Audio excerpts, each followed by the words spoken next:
Hey, hello everyone. Welcome to my channel, Automation Expert. So today we'll try to see one of the updates that was recently released in the community 2023.6 release. Here we can see that there is a coded automation in the studio, which is a public preview. So here we'll be talking about the coded automations.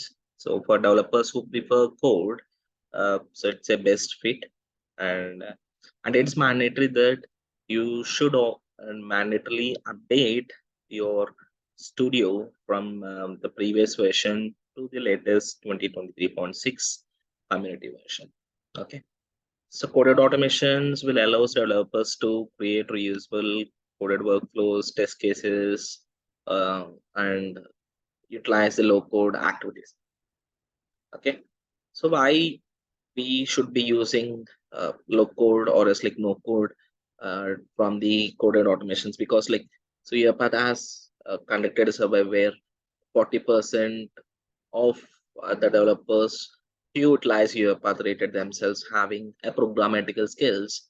So UiPath thought, why don't we release something related for the coded automations? So as it's a public review and we have some limitations, it works only on the packages that was related to system testing and UI automation.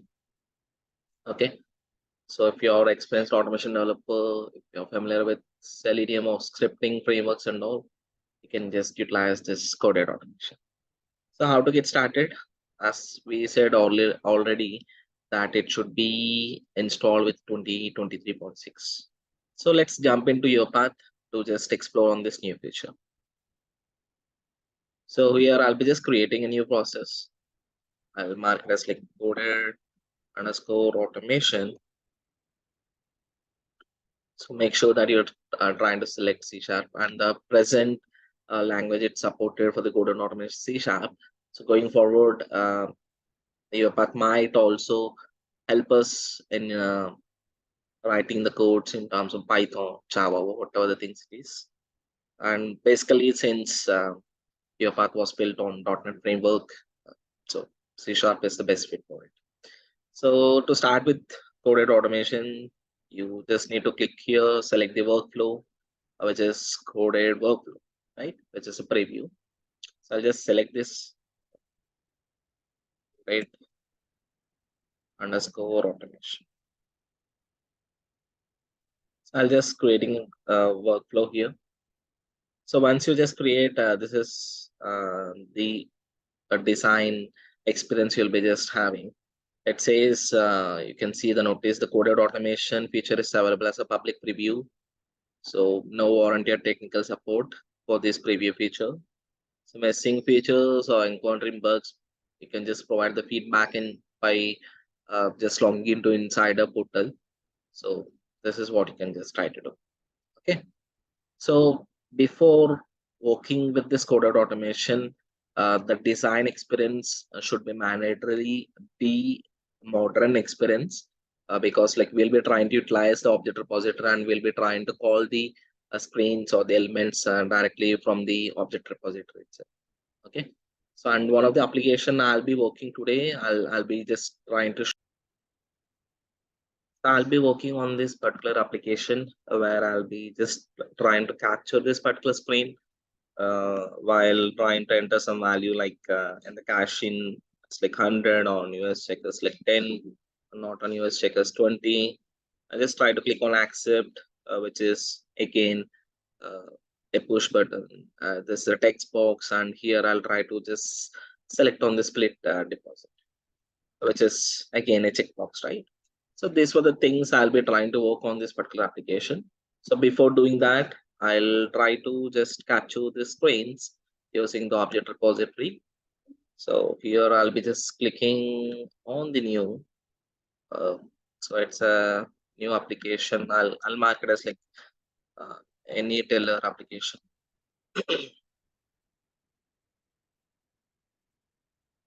So just create an application. So in this teller application, I just need to create a screen.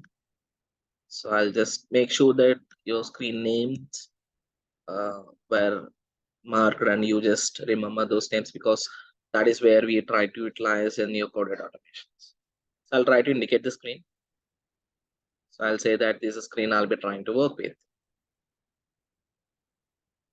So this is your main screen. So just create the screen. So under this main screen, I'll be trying to just add some elements here. So create the elements. So what is the first element I'll be trying to use? Just like cache in. So indicate on the element. So this is the value I'm trying to just enter first thing.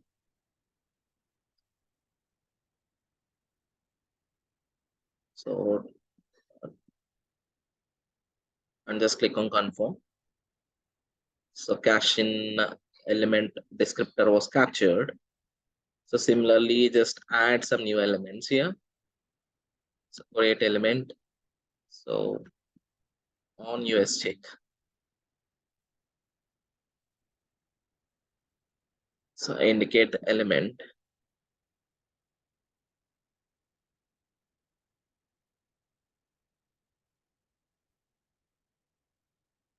Just click on save.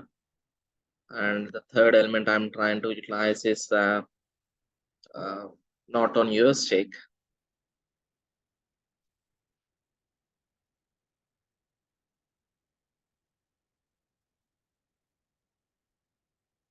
So just indicate the element.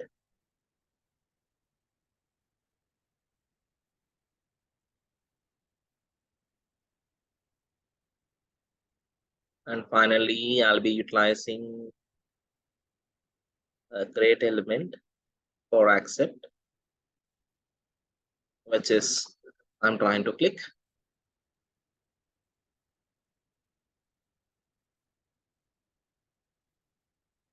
And also I'll try to just click on this split deposit, which is uh, a ready button, right? So I'll also create a create element, which is a split deposit. So split deposit. So indicate the element. So this is the element I'm trying to just make sure that it is checked. So just click on confirm. So just click on save. Okay. So now we have all your elements. So now you have all your elements on the screens, which you are willing to launch and try to do some sort of actions on the particular elements on the screen. So you just need to code here in this public void. I'll just create a screen, home screen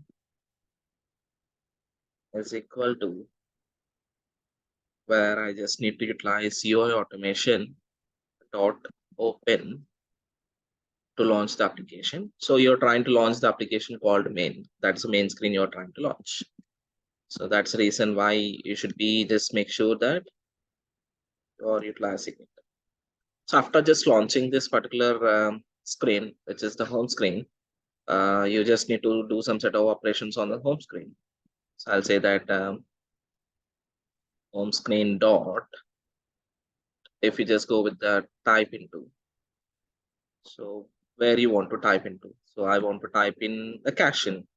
So cache in, comma. So I want to type a value called 100. Okay. So similarly, you can just go with the home screen dot type into. So I want to now type into in not on US check, on US check. So which is again a value called 10. Okay. So again, I'll try to launch from the home screen dot type into. I'll now type in not on US check, not on US check with some value called 20. So after just entering all the values, I just want to like click. I'll use a click here. So where you want to click? I want to click in accept. So I just want to click on accept. And also after clicking on the home screen, I want to just make sure that you're also checking the particular radio button. What radio button you're trying to check in? So I want to just try to check in on split deposit. Okay. So make sure that whatever you're trying to work on the elements, the same naming conventions should be provided here in the object repository under your particular descriptors. So let's say that I'm trying to launch main screen. You should definitely provide that a similar item here, a similar naming convention. Okay. So we are done with a small coding here where we are trying to launch this application, try to enter the values. To trying to enter the values, click on accept. After clicking on accept, we're just trying to interact with the radio button here. So my intention was to just see how best it works in terms of launching, trying to enter the elements in a text box, clicking on uh, some buttons and all, and also trying to interact with the radio buttons. Okay. So let me just close this particular application. Just save this coded automation workflow. So try to launch your or run your particular file. So we'll see whether this automation works faster than our normal way of doing automations.